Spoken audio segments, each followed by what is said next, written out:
Donc sur notre chaîne, on en vient maintenant à l'actualité d'un autre joueur en Europe qui a migré de Sochaux à Langesco. Il s'agit de Karl Toko Ekambi. Oui, et puis dans ce reportage, surtout, on va parler beaucoup de sa période parisienne, quand il est jeune, né à Paris, comme Habib, né à Paris aussi, bon, voilà, et né à Paris, qui a grandi ici, et puis qui était au Paris FC, qui est un formidable club formateur, sauf que sa carrière, enfin son début de carrière, a été très compliqué, et Sébastien Achard-Lombard qui nous raconte ça en détail. En 5 mois, Karl Toko Ekambi s'est imposé comme un titulaire indiscutable à Angers. Une satisfaction pour un joueur à la trajectoire différente, mais qui a façonné son football. Faut bouger autour. Voilà. Ok. C'est un joueur assez atypique parce qu'il est un peu imprévisible pour ses adversaires notamment. Et aussi quelquefois pour ses partenaires parce qu'il a la capacité à créer et à inventer des choses qui ne sont pas toujours conventionnelles. Et c'est ce qui fait sa force.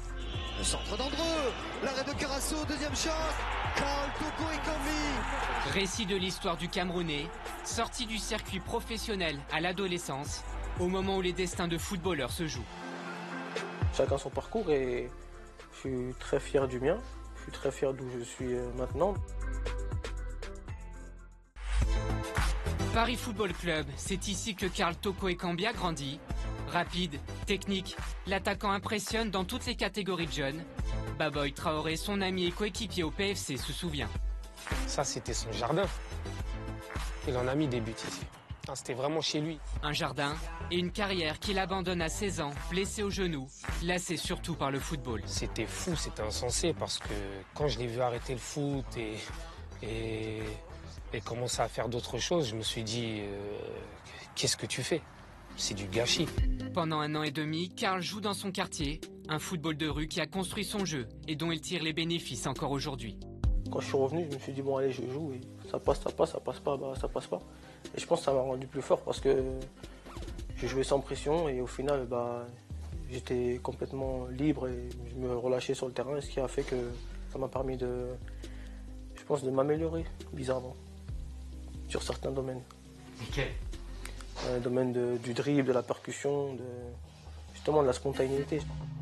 Mais la route est alors encore longue avant de devenir cet attaquant capable de déborder et de dribbler en Ligue 1.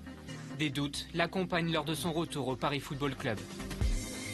En fait, le club a remis en question ses qualités. Il se posait des questions à savoir s'il pouvait rester au Paris FC ou pas. Et je pense que ça l'a piqué dans son orgueil. Et à ce moment-là, il voulait vraiment leur montrer qu'il se trompait, quoi. Donc à partir de ce moment-là, il a été encore plus déterminé. Et il s'est dit, bon, ils ont des doutes sur moi, je vais leur montrer de quoi je suis capable. Et je vais leur montrer que le Paris FC, bientôt, ce sera trop petit pour moi. Et à partir de ce moment-là, on ne pouvait plus l'arrêter. En 2014, il signe à Sochaux en Ligue 2. Le temps d'inscrire 26 buts en 2 saisons. Le temps surtout de rejoindre un club de Ligue 1. C'est un joueur assez complet. Il a encore une bonne marge de progression.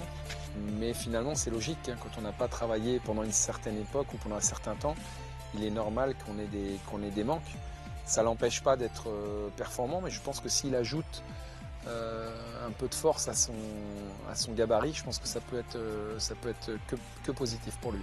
Il faut que je sois plus constant dans chaque match parce que après je pense pas que j'ai un match préférence encore, donc voilà, il va falloir travailler et prendre ce qui est bon un peu partout, prendre ce qui est mauvais aussi pour l'améliorer et pour pouvoir faire des 90 bonnes minutes. À 24 ans, Karl garde cette envie de progresser et pour grandir encore, il connaîtra sa première grande compétition en janvier avec le Cameroun. Oui, Karl Toko Ekambi qui revient de loin. Habib, on parle d'une éclosion tardive. C'est un très bel exemple. Oui, c'est un très bel exemple. J'ai un petit peu vécu ça aussi en allant en centre de formation à 19 ans. Donc vous n'avez pas ce cursus formateur. Donc vous arrivez dans un monde qui va un petit peu plus vite que vous, qui est plus armé que vous. Mais la détermination, parfois, fait la différence. Vous permet de vous hausser au niveau, justement, de ces joueurs-là. Lui a une marge de progression importante, on l'a vu. C'est vrai qu'il est inconstant dans sa performance, capable de fulgurance. Mais on attend aussi de la régularité au niveau. C'est ce qui vous permet de rester au niveau. Et c'est surtout ce qui vous permet de passer à l'étage supérieur. Quand je dis l'étage supérieur, c'est-à-dire viser des équipes qui jouent un petit peu les premiers rôles. Mais il a tout le potentiel pour le faire. Et la confiance en sélection, Philippe, c'est Finke qui l'avait appelé, je le rappelle, pour un match amical face au Burkina. Et là, aujourd'hui, Hugo Bross compte évidemment sur lui. Oui, il est vraiment dans le groupe. Normalement, il sera évidemment parmi les nombreux joueurs de Ligue 1 qui vont passer le cap et qui, en janvier, vont quitter la France pour aller... pour notre grand plaisir, jouer la CAN. Oui, justement, et vous avez des chiffres, et c'est plutôt affolant, comme à chaque fois avant la CAN, à cette période. Ça tremble au niveau des vestiaires, notamment